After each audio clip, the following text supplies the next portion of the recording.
Hey, this is Bill Simmons from the Bill Simmons Podcast, here to help you make the most of your summer with Michelob Ultra, a superior light beer worth playing for. Play for it with the guys when you're competing to see who can sink more birdies on the golf course, because winning tastes even better with Ultra on the line. Play for Ultra. Fill your fridge with Michelob Ultra this summer. Enjoy responsibly. Copyright 2025 Anheuser-Busch Michelob Ultra Light Beer, St. Louis, Missouri. Hey, it's Paris. You know I love sparkly things, right? Like stars. Duh. And thanks to Hilton and AutoCamp, I just slept under them. Picture me serving looks by the fire outside my luxurious Airstream, making s'mores with the kids, while a national park is our backdrop. The great outdoors meets Hilton hospitality. That's hot. Explore all the new ways to stay at Hilton.com. Hilton for the stay. This episode is brought to you by Netflix. Becoming the most valuable sports franchise in the world doesn't happen without risk. A man who's willing to bet it all, and the players ready to make their own luck. America's Team, The Gambler and His Cowboys, is the story of the 1990s Dallas Cowboys and Jerry Jones's impact on NFL history. Featuring interviews with iconic 90s players and more. Watch America's Team, The Gambler and His Cowboys, August 19th, only on Netflix. You're tuned into Auto Intelligence, live from Auto Trader, where data, tools, and your preferences sync to make your car shopping smooth. They're searching inventory. Oh, yeah. They find what you need. They're gonna find it. You can make a budget for your wallet to help you succeed. Pricing's precise and true. So true. It's smarter car shopping. Ooh. Just for you. Oh, it's just for you. Ooh. Find your next ride at autotrader.com. Powered by Auto Intelligence.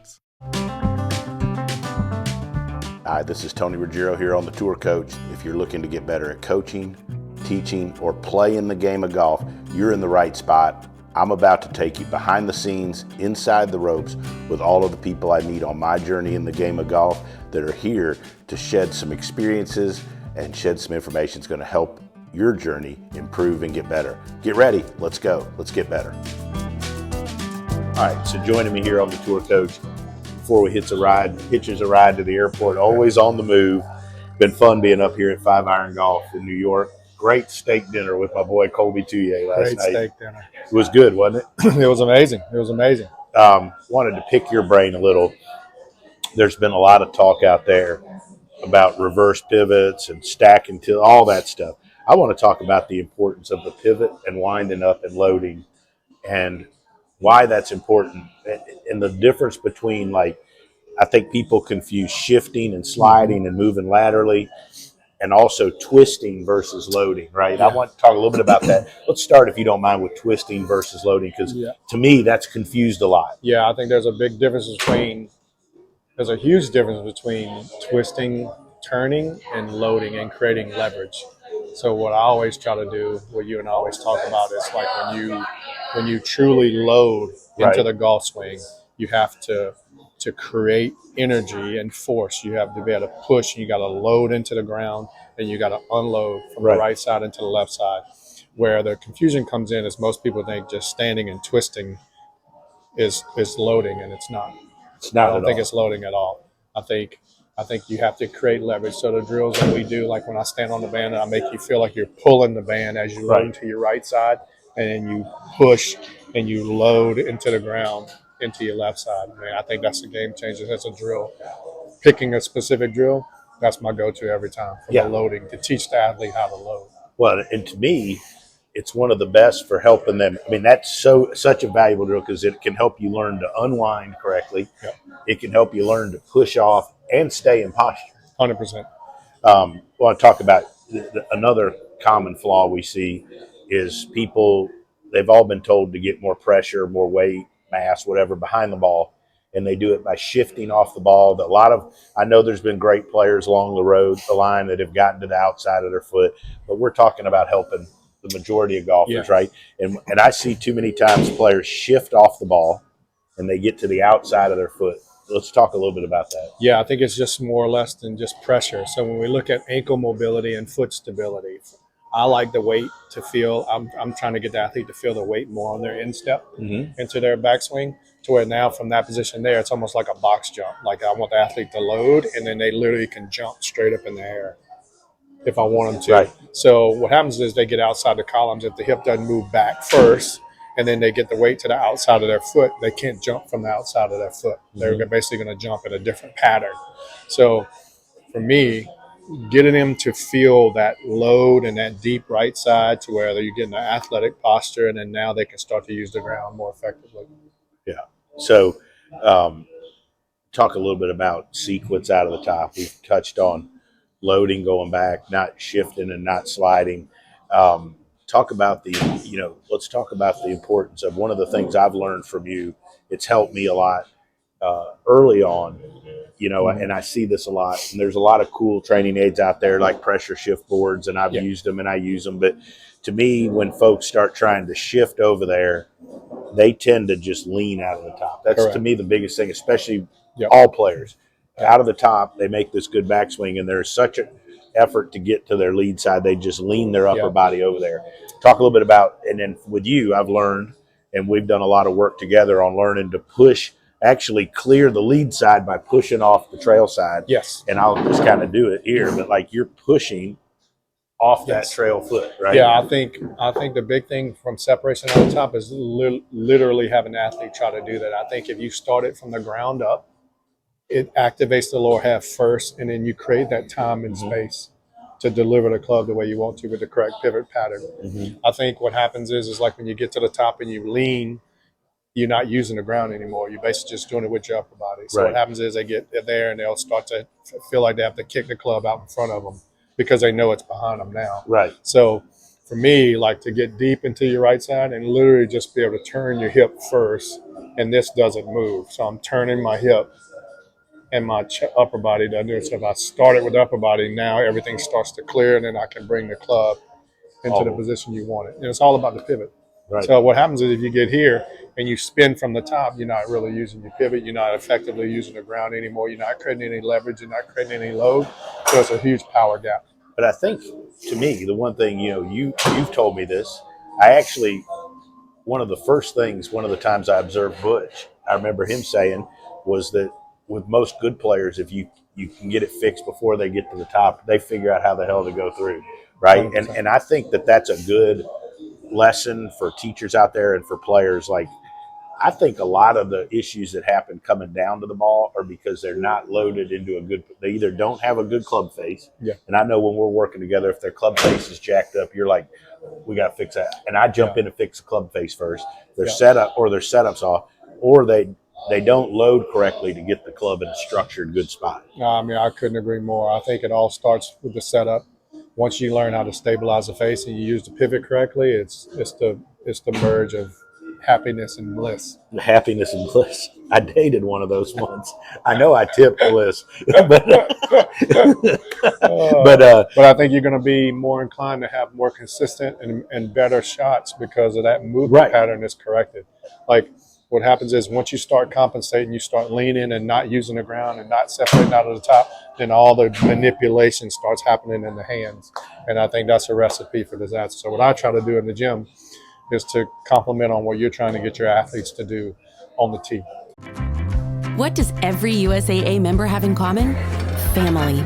We're one big family who supports the military community and their eligible families.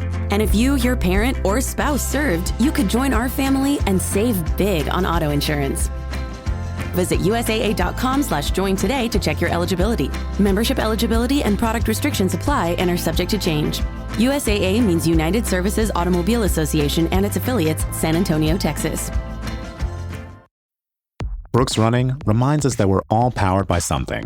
Whether it's the me-time energy of a run after a day at the office, the electrifying energy of your first marathon, or the infectious energy of a group run with your friends. No matter what energy powers you, Brooks has gear specifically designed to unleash it. So lace up and let it out. Let's run there. Visit brooksrunning.com today to learn more. Vitamin Water Zero Sugar has great taste, zero BS, and obviously zero sugar. For those with zero room in their calendar. zero patience for slow walkers. Those who get 0 hours of sleep on a Saturday night have zero filter, zero given, and zero interest in grabbing a plain, boring water. Grab a delicious vitamin water, zero sugar today. Does it ever feel like you're a marketing professional just speaking into the void? Well, with LinkedIn ads, you can know you're reaching the right decision makers. You can even target buyers by job title, industry, company, seniority, skills. Wait, did I say job title yet? Get started today and see how you can avoid the void and reach the right buyers with LinkedIn ads. We'll even give you a $100 credit on your next campaign. Get started at linkedin.com/results. Terms and conditions apply. And last piece to discuss, power, right? And I want to talk a little bit about power, and I want to talk about balance. Everybody wants more power. I mean, we don't ever have anybody come to the tee at Old Palm and say, I want to hit it shorter. Yeah. But, and I've had players do some of this speed training. But to me, this is just my opinion, it doesn't necessarily transfer great, especially for recreational golfers. Correct. Because they don't have any clue where the club head is. Correct. So what are your thoughts on how to – I know I've tried to help develop speed by making them stronger with you, Yep. build a pivot, then they get stronger, more flexible, and more stable. Yep. Talk about how you build them to add speed, and then talk, if you don't mind, a little bit about what you think the importance of stability and balance is. Yeah, I mean, like there's a number of things that we look at from a speed standpoint. Number one, you have to be stronger. Mm-hmm. Strength is a direct correlation to speed. And then you also have to train the brain to move faster. Mm-hmm. So I'm getting you stronger, right? So, Okay. But I'm also going to have to give you moves that's going to teach your brain how to move faster. So we do real explosive band works and stuff like that, where I'm trying to get them to rotate as fast as they can. And then once you have those two components, and once you teach the pivot, like you've got to have the stability. If I'm trying to swing 100 and something miles an hour from my right side, driving into my left side, I have to have stability on my left side to receive that load. Mm-hmm. If I don't, I'm just going to collapse and I'm going to fall. I'm going to come out of this golf shot because I don't have the stability on my left side. So things like side plank, single leg drills and things like that, where I get the glute to work, get the knee to stabilize, get that strong left side where I can push into the ground and then extend with my hips to deliver the club. But it all correlates to the pivot. For me to corner that hip, I have to be able to use my pivot to be able to create speed. That's awesome. And I just think, as a tip, like one of the things I watched early on with you was putting people on unstable surfaces. Mm-hmm. And the effect that has on the recreational golfer, 100%. like putting them on balance discs and making them learn, one, to get set up, and then two, to make a backswing. They've got to wind around their spine and they got to steady 100%. themselves in balance. Like, to me, that's a simple thing that anybody trying to get better with a backswing could put themselves on balance discs, and they'd get better. Well, it's the ultimate game changer, because if you can stabilize yourself in a pattern on an unstable surface, the ground's going to be a lot easier. Yeah. So what we're doing is we're recruiting as many muscle fibers as we can. When we talk about proprioception, we talk about neuromuscular training, we talk about reactive neuromuscular training. We're placing these specific demands on the brain and the body, the central nervous system, and things like that. That's going to allow you to be a better athlete, to deliver the club and play better golf. Last questions. Two different types of golfers. Junior golfer coming up and just a recreational man or woman, and they decide, hey, I want to start getting better with exercise. Where would you start for each of those, or would you start the same place? Surprisingly, most of them really start at the same place. This is going to be an imbalance issue. So we look to see if there's any imbalances or weaknesses in the kinetic chain. So we do that with a recreational golfer, just like I would do with a tour player. Mm-hmm. Just like a successful college golfer, I'm still going to screen them the same way. And then from there, I can come up with a blueprint to be able to make them a better golfer.